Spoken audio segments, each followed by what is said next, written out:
Another bullshit turf war. This is what your father's enemies have been waiting for. It's all over. Yeah, I'm gonna bring your brother back to the house. Your mother wants me to go. Yeah, I know, it's rush hour already. We'll be back tonight, all right?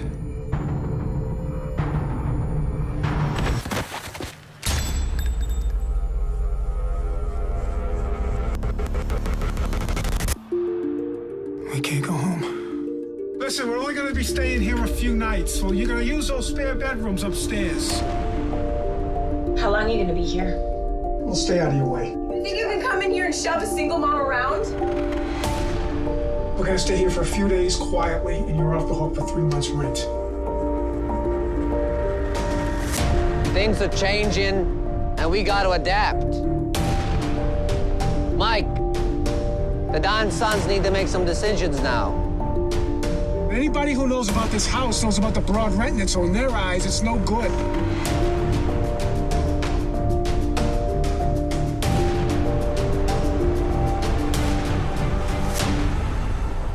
You can really see it coming, can't you? Nobody's invincible.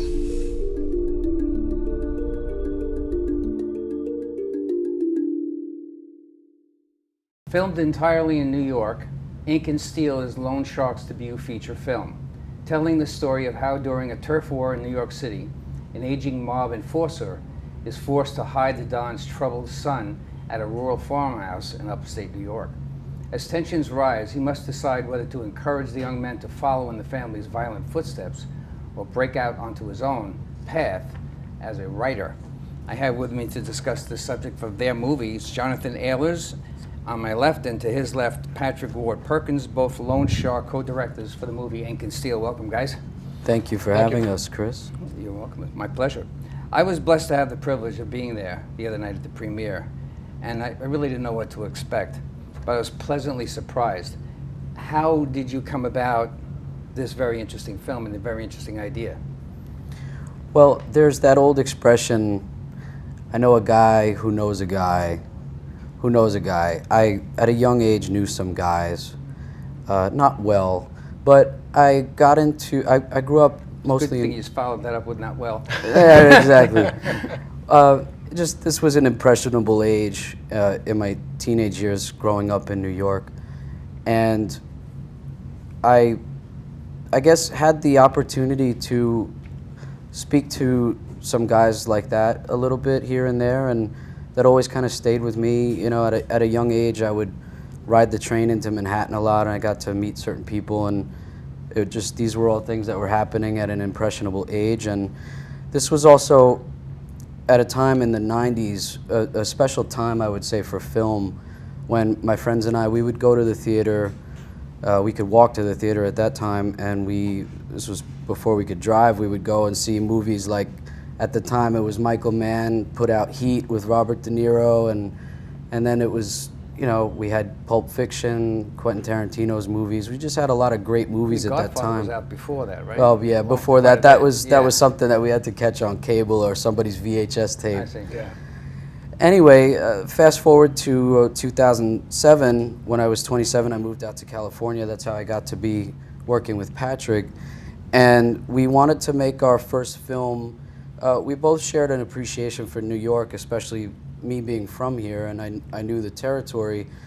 And when one thing led to another in getting closer to making our first feature film, it was something very familiar to me to be able to come back to New York and write New York characters. Sure. And imagine circumstances here, locations, all types of things like that. It was real for you, but how about you?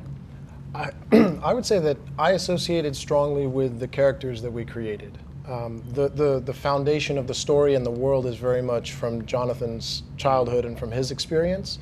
But the archetypes that we have in our film, the ideas that come from the tradition of mobster films, those are, you mentioned The Godfather, Goodfellas, all those films are films that I grew up loving as well. And so when it came time to make our own version on a mobster film, it resonated very strongly with me as well. The characters were a little different in this film, I thought. And I wondered how you came up with the idea. Did you come up with this idea, or did it play out itself with the actors that you hired? Did the two ideas merge that they weren't really mob looking? Well, the interesting, for lack of a better way to term it. the interesting thing I think there is that we did not first imagine them as traditional gangster archetypes. To step back from that, we enjoy working with the archetypal soldier or samurai character, and we're very much intrigued by those types of capable, paternal, honorable types of characters. So we first took those values and then sort of created this mob enforcer character around that. You know, sort of the contemporary samurai set in the world of organized crime, if you will. He didn't seem to have a... I'm sorry. No, I was just going to say, we're also big fans of casting against type.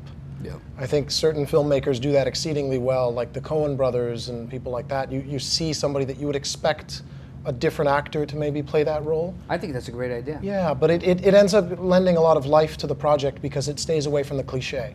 It makes the viewer look at this character and wonder when and if that archetypical position is ever going to show up. Absolutely. Keeps them intrigued. Yeah, Yeah. absolutely. Absolutely.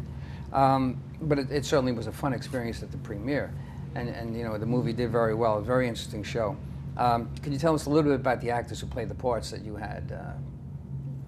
Well, I guess we would start with Richard. Richard Fisk is he's a criminal defense attorney, and what's interesting about Richard is that he's been studying acting for decades with a teacher with whom I studied with, Robert Modica. And Mr. Modica, he's taught a lot of great New York actors, John Turturro, David Duchovny. So when we were casting for a New York film and we wanted to pursue New York talent, we knew that this class that I had attended a few years ago would be a great place to scout some talent. So we called them with the description of our lead, and they told us to come down and observe some classes. And sure enough, Rich came in, and we didn't know anything about him, but he came in and he did some reading. Was that a lucky first shot? Or It was, you know, it was a lucky first Jeez, shot. yeah. And this was a Friday night class, so we were already sitting there minding our business in the corner, sort of observing everything. And in walks Rich, and right away we saw sort of a man who looked like a cross between Robert Duvall and Ed Harris. So right away we were excited about his look. The fun thing is, this actor comes in, Rich, we don't know him at the time. He comes in, he does a cold read or two, and he's so talented. I mean, he is our character. We want him. Yeah. And then he sneaks out because he's got things to do, he's got places to be, and so we chase after him and corner him by the elevator. And so these two strangers walked up to him and sort of, you know, cornered him, and he thought, you know, what is this, some sort of a shakedown or something? Wow. And, you know, all we wanted to do was ask him to come in and audition for us. So he tells that story that, you know, he really thought, what's happening here? Who are these guys? He What looks do they different. want? He does look different. Yeah. To me, he doesn't look like a classical. Later on in the movie, you have these fellows who do look more archetypical. Sure. Yes. Sure. Yes. And I wouldn't put him in that category. Yet he had that presence about We him were, to we pull it were off. intrigued by his presence, his look, and it was fortunate that he had the background that he has, because we didn't know anything about his law background. And what's fascinating about Rich is that he actually does spend time in rooms with drug kingpins, all different types of criminals in his line of work. And so when we were putting this film together, he would tell us about real experiences. I wouldn't have thought about that. Yeah. Exactly. He had Yeah. so much to bring to the table aside from his traditional acting training that we got so lucky with his sensibility and his presence. And I was impressed by the fact that watching the movie as watching characters interplay in whatever they're doing. They look like they're fairly normal people doing fairly normal things. I think you did a great thing here. I don't know, you know, how far into changing the direction that they were going in that you actually applied, or did you let a lot of things run? I'm curious about that. They were, these actors are so talented. And I think they... Not a lot of takes. You know, they had incredible instincts. And so very often it would be up to us to just hone it one direction or the other a little bit. But there's no denying that we were very lucky with our casting, and that our actors brought so much talent to the table. In a way, they make it easy for directors when you have great actors, because they bring ideas that maybe we didn't even think of. And together we're able to find the characters that belong in this story. I want you to go back to the scene about the actor who was ill of drugs. He was, I can't think of the word. Withdrawal. He was going through withdrawal. Detoxing. Detoxing, thank you. How did that come off in the filming? Because that looked like it might have been, you're not crying enough, you're not upset enough, you're not in pain enough, or are you in too much pain? How did you manage all that? Tyler had to go into a very dark place for that. That's Tyler Noble, who plays Jimmy. And he had done his research. He spent time with recovering addicts, and he really dug deep into his research for the role. And it was important to him to get the physicality down for that scene specifically, and the scenes building up to it. You know, he was. I had a tough time watching it. Yeah, he wanted to accurately portray the discomfort leading up to that detox scene, because the more and more time got away from, you know, his last hit, the discomfort, you know, it grows, and it was really important to him to get all of that physicality down.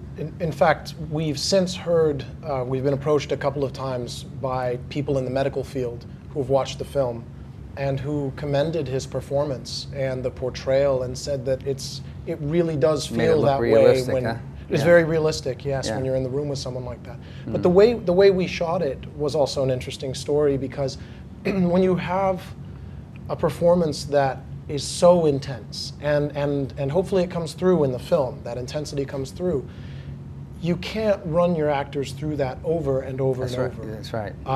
That looked like a challenge. I felt sorry for this guy going through that, and in my mind I was looking at how many times he would have to retake this. But well, what we did, I mean, this is one of the wonders of shooting on digital cameras, is we had 12-minute slot on our digital cards to be able to capture this moment, and we used those 12 minutes.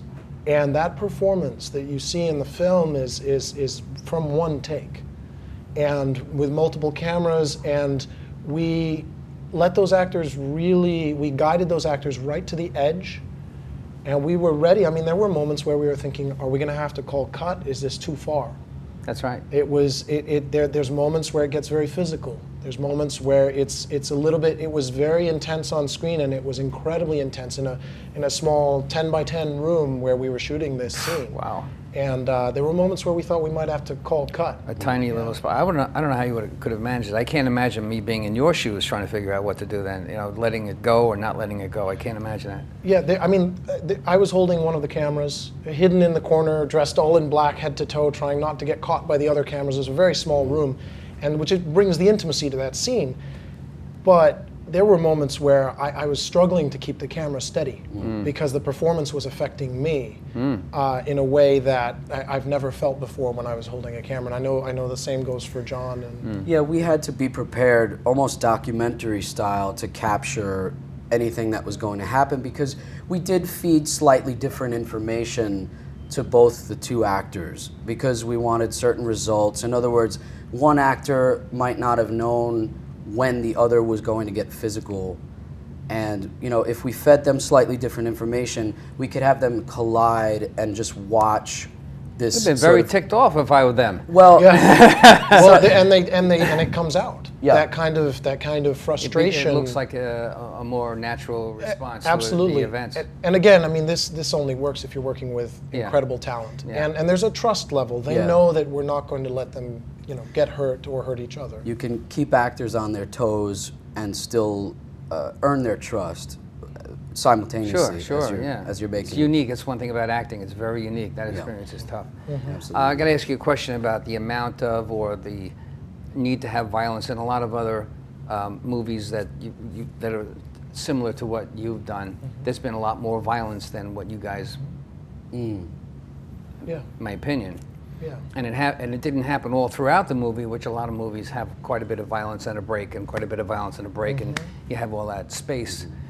You didn't seem to do that. You seem to have this developing story, and then suddenly a fairly impactful portion of that movie was mostly, right? Yeah, Absolutely. it's, you know, we like to take a genre and use the images that people love about, for example, in this case for mobster films, people expect certain imagery, they expect certain dialects to be used, certain characters to be present, the archetypes that you expect. But then we like to subvert that and turn it on its head.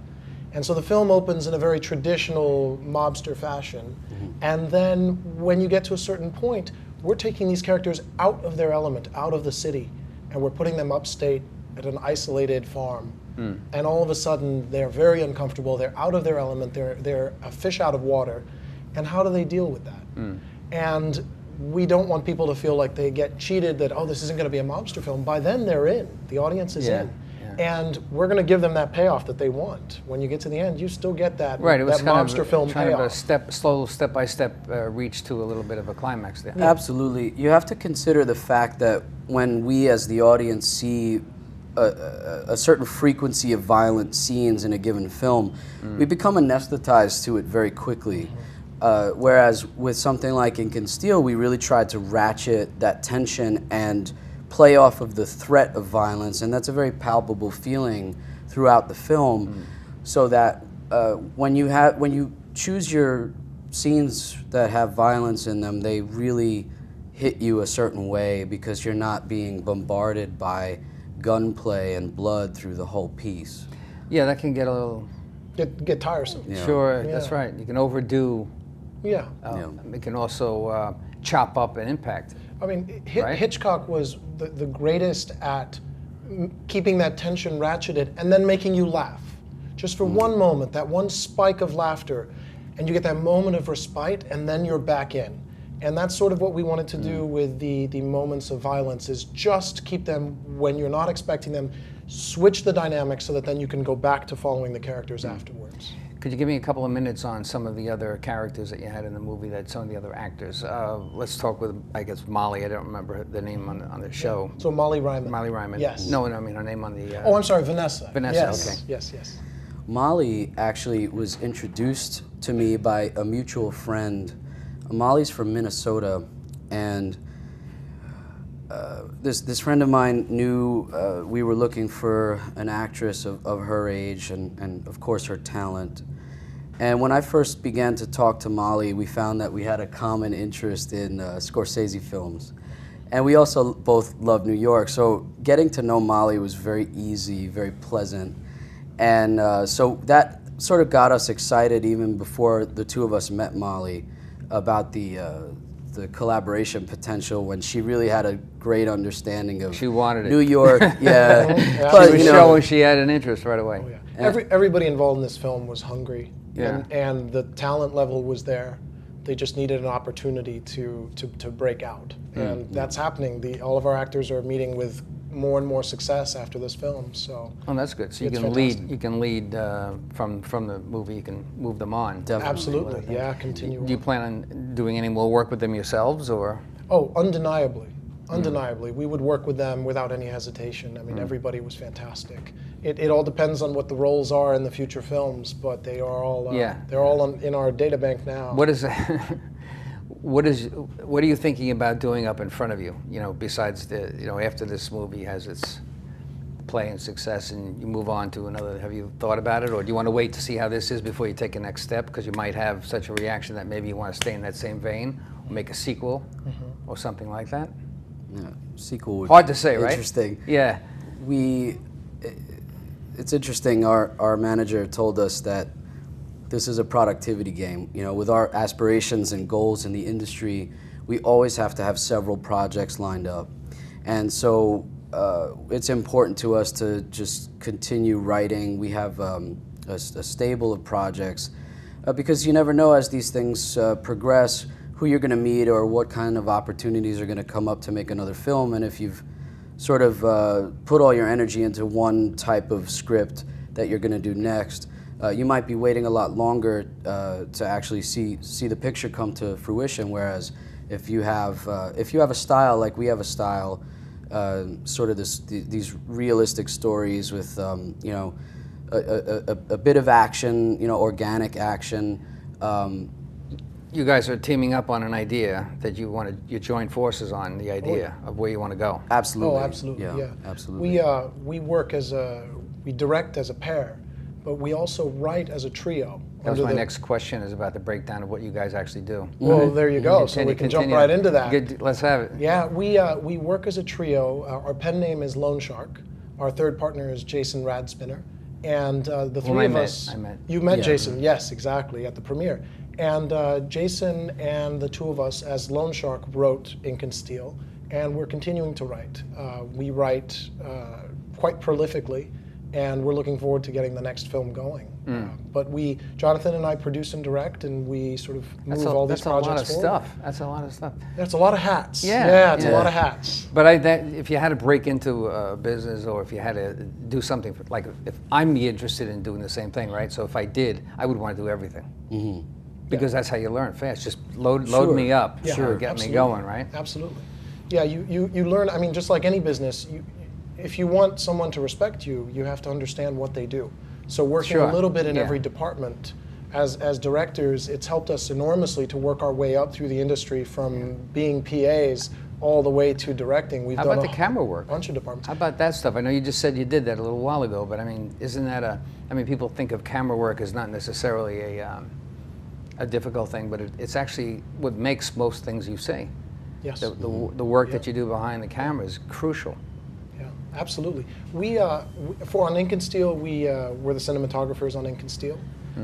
We enjoy that craft enormously, and it's just an organic part of our process for this film was to also be 4 feet away from the actors, operating the cameras and making the decisions and being able to both direct and operate while we were in the middle of the scene. It was a very involved process. People are going to see what you talked about when they look at the trailer that was played earlier in this particular segment. But did you bring any clips? Are we introducing other clips too? I didn't get that final. No, we don't have other clips. Okay, so we're just going to work on that one trailer.